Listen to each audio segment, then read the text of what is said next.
તો આ તરફ સુરત ખાતે ગ્લોબલ ઇન્વેસ્ટર કોન્ફરન્સનું આયોજન કેન્દ્રીય જળશક્તિ મંત્રી સી.આર. પાટીલ ઉપસ્થિત રહ્યા હતા. ટેરિફ મુદ્દે કેન્દ્રીય જળશક્તિ મંત્રી સી.આર. પાટીલે નિવેદન આપતા કહ્યું કે પીએમ મોદીના નેતૃત્વમાં દેશ પ્રગતિ કરી રહ્યો છે, સરકાર વિકાસના માર્ગે આગળ વધી રહી છે, ત્યારે માર્કેટ ઉપર નીચે જવાનું કોઈ એક કારણ હોતું નથી.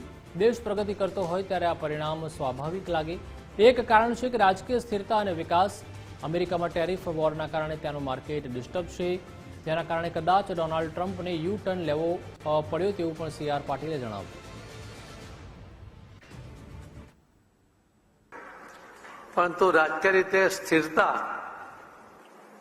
સરકાર જે વિકાસના માર્ગે આગળ વધી રહી છે, વિશ્વની અંદર જે રીતે આપણા દેશને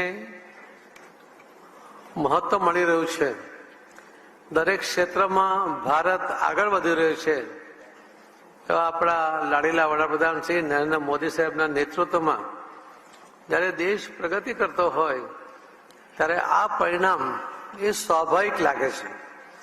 મેં કહ્યું ને કે માર્કેટને ઉપર નીચે જવા માટેના કોઈ એક કારણો હોતા જ નથી, પણ છતાં એક મહત્વનું કારણ છે કે ગમે તે બાકીના કારણો હોય પણ જો રાજકીય સ્થિરતા ના હોય તો સ્વાભાવિક એ દેશની અંદર આપણે અમેરિકામાં પણ હમણાં જોયું કે ટેરિફ વોરને કારણે જે અનિશ્ચિતતા પ્રવર્તતી હતી એના કારણે પણ ત્યાંનું જે માર્કેટ પણ જે રીતે ડિસ્ટર્બ થતું હતું અને કદાચ ટ્રમ્પ દ્વારા યુ ટર્ન લેવો પડ્યો એવી જે સ્થિતિ હતી એ પણ જે માર્કેટની હાકલ ડોકર સ્થિતિ થવાને કારણે થઈ હતી.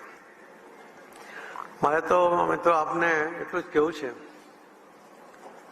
કે આ માર્કેટને એક પારાસ્થિતિ ગણવામાં આવે છે કે દેશનું અર્થતંત્ર કેટલું મજબૂત છે, દેશ કઈ દિશામાં પ્રગતિ કરી રહ્યો છે, દેશની આર્થિક સ્થિતિ કેવી છે, એ બધું જ તમે જે રીતે માર્કેટને ચલાવો છો એના પર નિર્ભર કરતું હોય છે. એની પર